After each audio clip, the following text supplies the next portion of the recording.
Welcome to A Revelation of Jesus. In this video, we will continue our Cosmic Conflict series.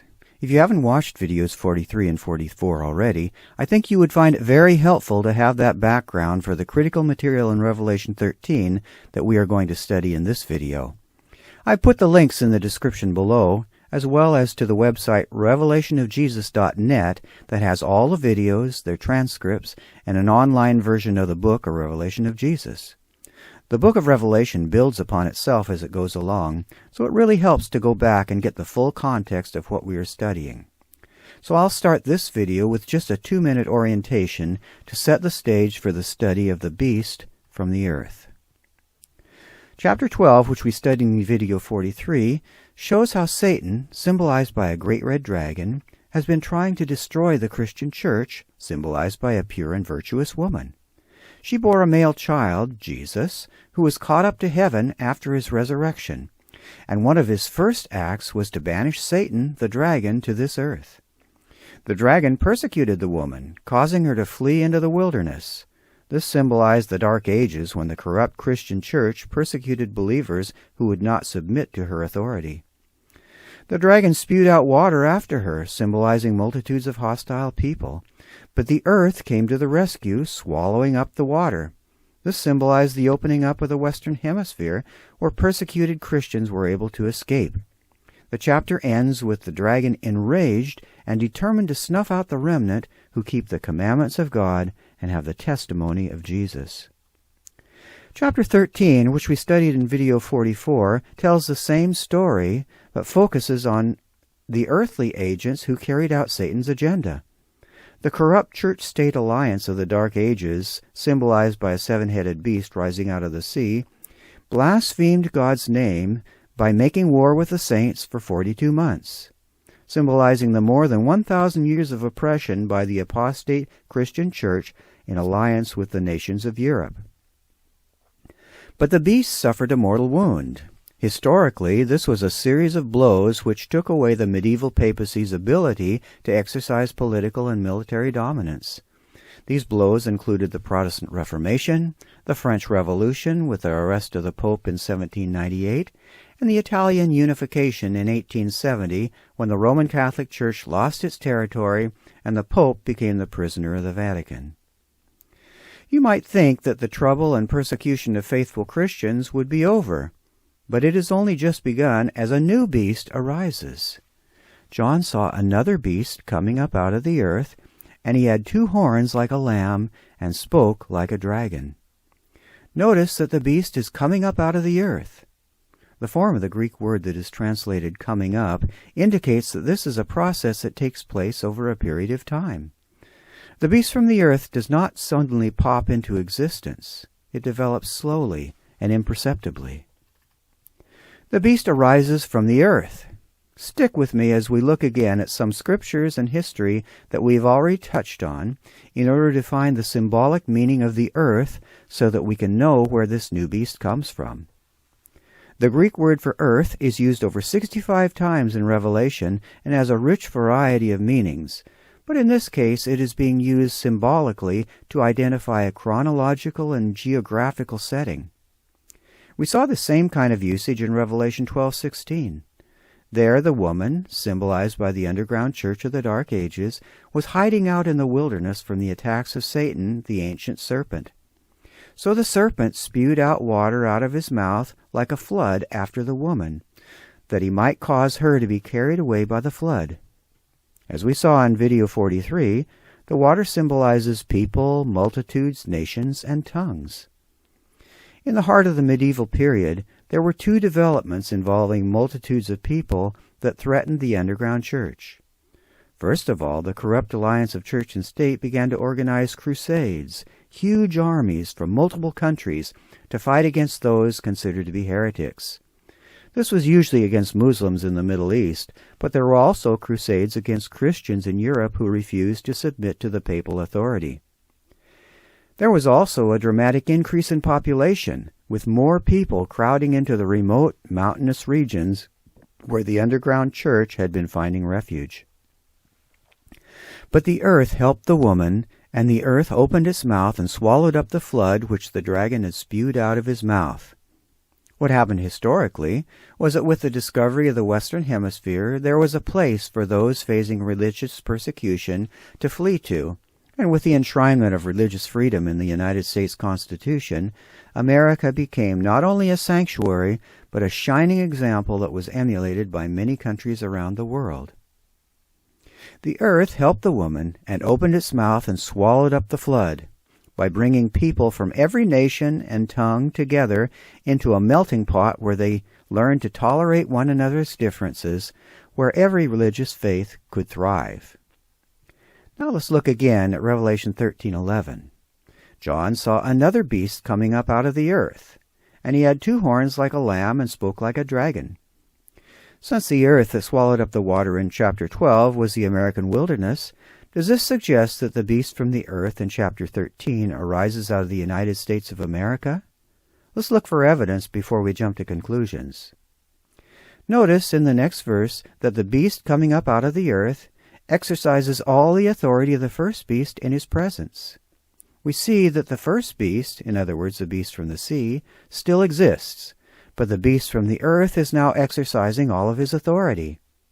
What seems to be happening here is that as the beast from the sea is suffering his mortal wound, his power and authority is being replicated in the beast coming up out of the earth.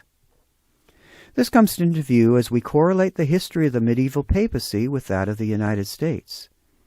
At the height of its authority, the papacy was able to dominate the nations of Europe, inflicting the Inquisition and religious wars on those who resisted. But in the 16th century, the Protestant Reformation began, the first stage of the mortal wound. At the same time, the Western Hemisphere had just been discovered, and America was beginning to be settled by people from many nations.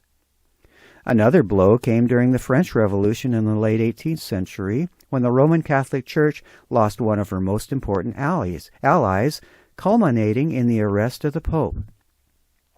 At the same time, the United States became an independent nation after defeating one of the world's greatest superpowers. Finally, in 1870, during the Italian unification, the papal armies were defeated by the Kingdom of Italy, Rome and the Papal States were captured, and the Pope became the prisoner of the Vatican. At the same time, the American Civil War was over, and the United States was beginning the long process of transforming itself into the most powerful nation in the world. But the United States doesn't seem to be anything like the medieval union of church and state. This is reflected in the strange description of the beast from the earth. Rather than having 10 fearsome horns like the beast from the sea, he had 2 horns like a lamb. Let's look at an overview of horns in prophecy, and you can find out more details in video 3. In the book of Daniel and in Revelation, horns symbolize power and authority. For example, in Daniel 7, the dreadful beast, which symbolized the pagan Roman Empire, had 10 horns, symbolizing the tribes that took over the empire and became the nations of Europe. A little horn came up in their midst and eventually dominated the others, symbolizing the Roman Catholic papacy of the Middle Ages. In Daniel 8, a ram with 2 horns symbolized the kings of Media and Persia. The ram was trampled by a shaggy goat with a large horn, which symbolized the first king of Greece, Alexander the Great. The horn was broken, and 4 horns came up in its place, which symbolized 4 Greek Hellenic kingdoms that arose out of that nation. In Revelation 17, the scarlet beast has 10 horns, which are identified as 10 kings who have received no kingdom as yet. These horns symbolize empires, kingdoms, kings, and powerful churches. In other words, in these apocalyptic prophecies, horns represent the power centers of the political and religious entities that oppress God's followers. The beast coming up out of the earth has 2 horns like a lamb. In other words, the horns appear to be innocent and harmless. We just saw that horns can symbolize kings and oppressive political churches. The king of the United States is the democratically elected president, And the national church is a fractured multitude of mostly Protestant denominations that are constitutionally forbidden to wield political power because of the separation of church and state. These certainly seem as harmless as a lamb. However, this prophecy shows that these two horns, democratically elected political leadership and the fractured Church of America, despite their harmless appearance, will become the power and authority of a religious and political system with a satanic heart that speaks like a dragon. Since the beast from the earth speaks like a dragon, we need to know how a dragon speaks, and we can find out in chapter 12. The great dragon, called the devil and Satan, is the accuser of our brethren. The beast with the lamb-like horns is a nation, and nations speak through their legislative bodies. So this prophecy predicts that at a legislative level, the United States of America will bring accusations against God's faithful followers. And it is not hard to guess the nature of these accusations, since the beast from the earth is trying to make the earth and those who dwell in it worship the first beast whose mortal wound was healed. In video 44, we saw that the agenda of the beast from the sea was to change times and laws in order to persecute the saints. In the next video, we will see that the beast from the earth, the United States, will also try to change times and laws and will accuse and persecute those Christians who refuse to submit. Although this may seem incredible now, some of the current trends in American society and politics makes this prophecy more believable than it has ever been before. Besides accusations and coercion, the beast with the lamb-like horns specializes in deception. He performs great signs, so that he even makes fire come down from heaven on earth in the sight of men, and he deceives those who dwell on the earth by those signs. The beast from the earth has two horns, its political and its religious system. Is the fire that comes down from heaven from the political or from the religious horn? From a political and military point of view, the United States, with its superior military might, could make fire such as bombs, napalm, or laser weapons come down from heaven. However, military power frightens people into subjection rather than deceiving them, as this passage specifies.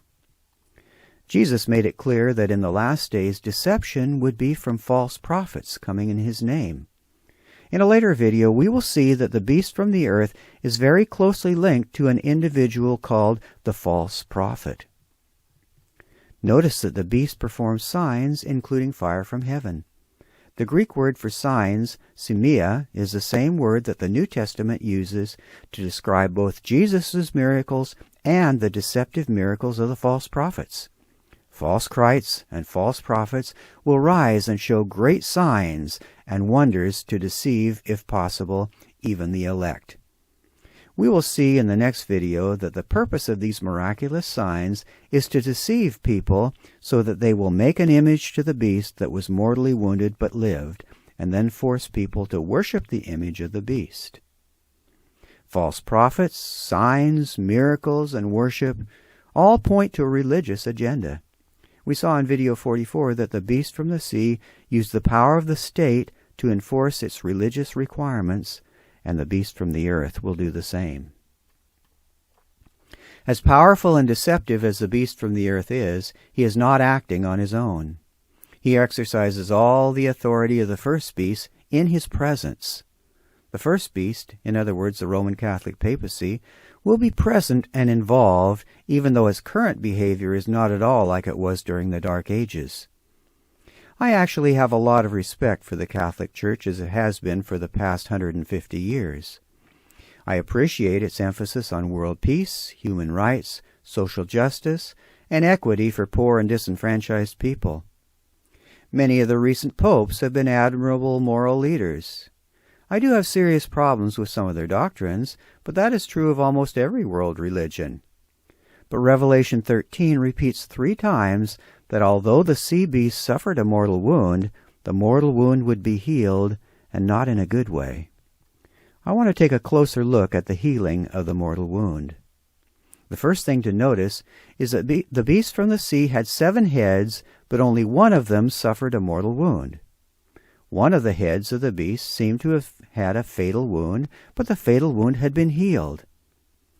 When the Protestant Reformation was invading Catholic Europe, when the Pope was arrested, and even when they lost all their sovereign territory and the Pope became the prisoner of the Vatican, the Roman Catholic Church itself did not have a near-death experience.